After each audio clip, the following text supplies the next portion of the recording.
Bonjour à toutes et à tous, bienvenue pour ce dernier X-Story enregistré au festival Europavox. Je suis très heureux d'être à ce festival et ce plaisir est décuplé parce que j'ai à mes côtés un artiste que je rêve de rencontrer depuis quelques temps, depuis qu'il émerge sur la scène musicale. C'est l'une des dernières révélations, on peut dire un peu ovni musicale, et il va confirmer, qui impose une pop assez singulière, faussement légère mais qui est profondément actuelle. Bonjour Sam Sauvage. Bonjour, merci de me recevoir. Avec grand plaisir. Alors on va parler de ton titre que moi je considère déjà culte, hein, Les gens qui dansent, j'adore. Est-ce que tu peux nous raconter la genèse de ce morceau? Comment t'es venue l'idée au départ? Ce morceau-là, un peu particulièrement, c'était un accident. Oui. Ce qui est moins le cas d'habitude, parce que d'habitude je réfléchis un petit peu en faisant les morceaux. Non, celui-là, c'est parti d'un truc de synthé à la base. En fait, moi souvent je pars du texte. Et là, je suis parti de la musique. Et j'avais pas d'idée sur quoi j'allais chanter ni rien, c'était une recherche, que je m'amusais chez moi et j'avais trouvé un arpégiateur de basse qui faisait ta ta ta ta ta ta ta ta ta ta que j'avais bien aimé, quoi, avec un bon son. Donc c'était tout de suite quelque chose que j'avais remarqué et que j'ai travaillé après pour choper les notes, choper le truc. Et une fois que j'avais la musique complète, bah c'est là où, avec même la guitare western, le petit truc un peu que j'avais trouvé marrant, etc., et sur lequel je m'enjaillais bien, bah j'avais trouvé je me suis dit je vais écrire un peu en écriture automatique, ce que je fais pas d'habitude, donc c'est un peu un morceau hors format. Là on peut dire qu'il est hors format, oui, c'est sûr. Ouais. C'est ce qui ressemble pas à ce que je fais d'habitude et c'est pour ça que je trouvais ça marrant de le sortir en premier, parce que ça faisait comme une belle invitation aux gens d'aller voir pour voir le reste. C'était un truc que je trouvais accrocheur, ce qui m'accrochait moi. C'est quelque part une vitrine voilà, pour aller voir derrière. Oui, c'est tout à fait ça. C'était vraiment un peu justement pour moi l'ovni de mon répertoire, c'est ça. Oui, voilà. Est-ce qu'il y a un message particulier que tu voulais transmettre à travers ce morceau?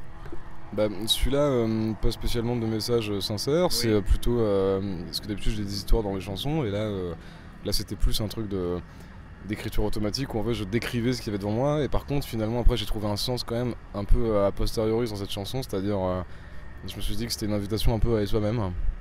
C'est un grand sujet que j'ai pas si bien traité que ça dans mes chansons, c'est juste que celle-là, elle parle de ça, elle parle d'une invitation à être soi-même et d'une invitation à se lâcher un peu. C'est pour ça que je trouve ça marrant quand je le joue en concert, dès le début du set en deuxième morceau, bah, c'est tout de suite pour mettre une ambiance qui invite à ça.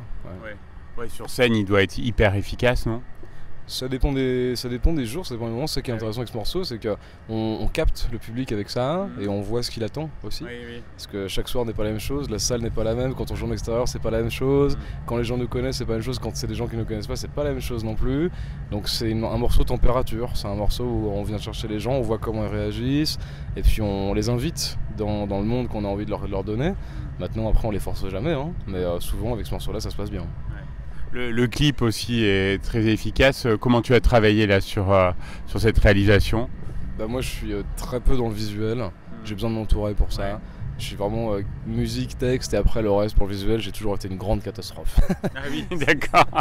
Donc un jour j'ai quand même, je me suis dit il faut travailler avec des gens et j'ai eu la chance de rencontrer par le biais de ma petite équipe Julien Pelletier qui est le réalisateur du clip, qui est d'ailleurs aussi accessoirement le mec fait tout, c'est le guitariste de Last Train. Et c'est un gars super, très nature, très humain et surtout c'est ce que je voulais, c'est un réalisateur qui en fait pas des caisses. Et j'aimais bien ce côté là où en fait c'était comme les vidéos que je faisais avant sur Instagram ou sur les réseaux quand j'ai commencé avec ça, c'est-à-dire un truc où je danse avec les gens dans la rue et je vois ce qu'ils me disent. Et c'était vraiment ça que je cherchais, pas d'autre chose et il l'a très bien fait. Est-ce que tu as été surpris par l'accueil du public? Parce que c'est un morceau qui a énormément fonctionné, qui a très bien fonctionné. Il y a un nombre de vues incroyable. Est-ce que ça t'a surpris ou est-ce que tu sentais un potentiel Moi tout me surprend parce que j'ai aucune prétention de connaître quoi que ce soit au monde de la musique, je viens de commencer.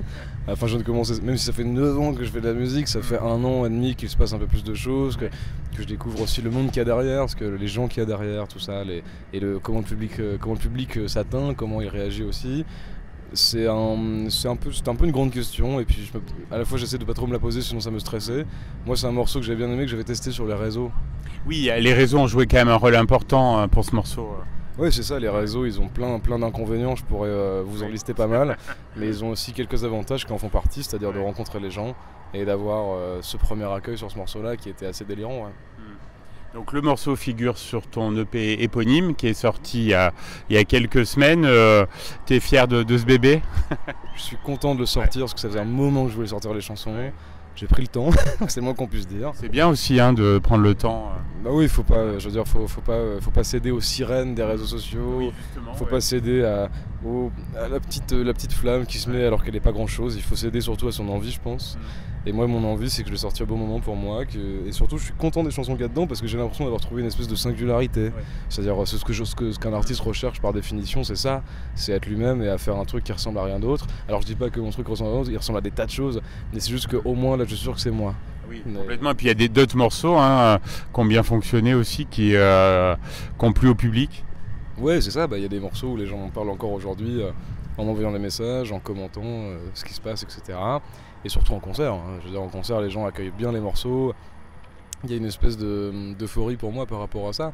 Maintenant, j'attends l'avenir avec autant d'incertitude que d'impatience. Oui, bien sûr. Et pour nos auditeurs qui se découvrent, hein, parce qu'il y en a peut-être... comment tu as commencé dans la musique et quel a été ton parcours? Tu disais ça fait 9 ans, c'est ça? Oui, c'est ça. Ouais. Ce serait très long de raconter tout parce que, comme tous les carrières d'artistes, il faudrait faire une émission avec Laurent Delahousse. Mais bon, j'en suis pas là, j'ai pas encore toutes les. Ça viendra. Mais c'est plutôt le côté de. Ça a commencé en 2015, je crois, quand j'avais voulu faire de la guitare. Ah oui. Parce que ma mère écoutait un peu de musique et tout, mais on n'est pas du tout musicien ni musicienne dans la famille, c'était pas du tout le truc. J'ai mes grands-parents qui ont un camping, le reste, ma mère est institutritrice et à l'époque on était ouvriers quoi. Ouais, donc on n'était pas du tout là-dedans.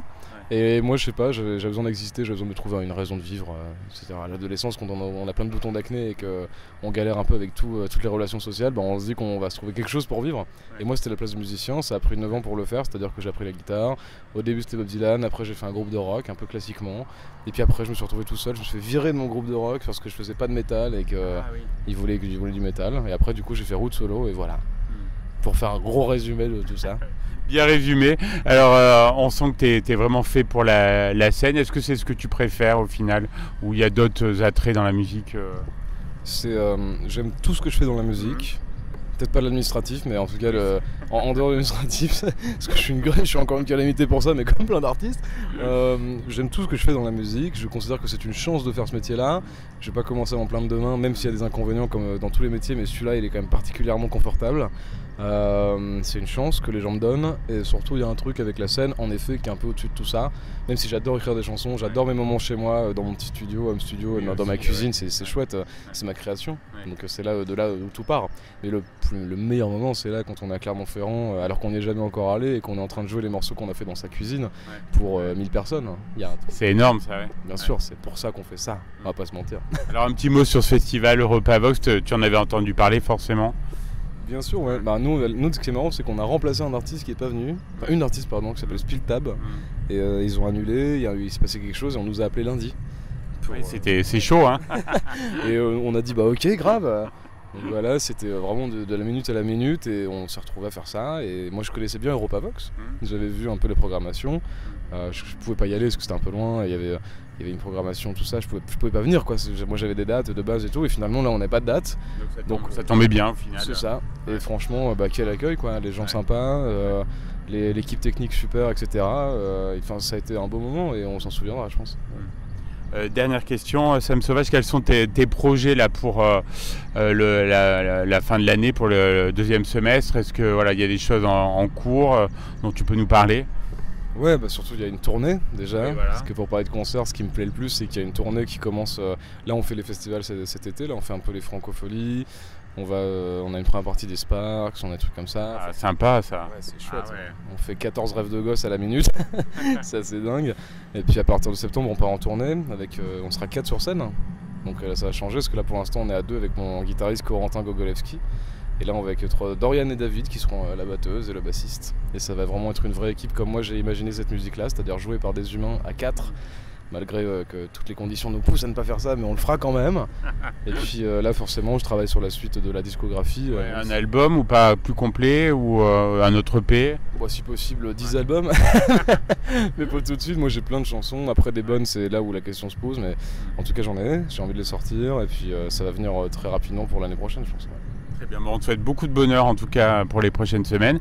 On va diffuser tout de suite les gens qui dansent J'adore. Il y a peut-être certains de nos auditeurs qui sont passés au travers, donc qui vont découvrir ce titre atypique. Et puis tu seras toujours le bienvenu en tout cas sur Logos FM. Merci beaucoup, merci de m'avoir reçu.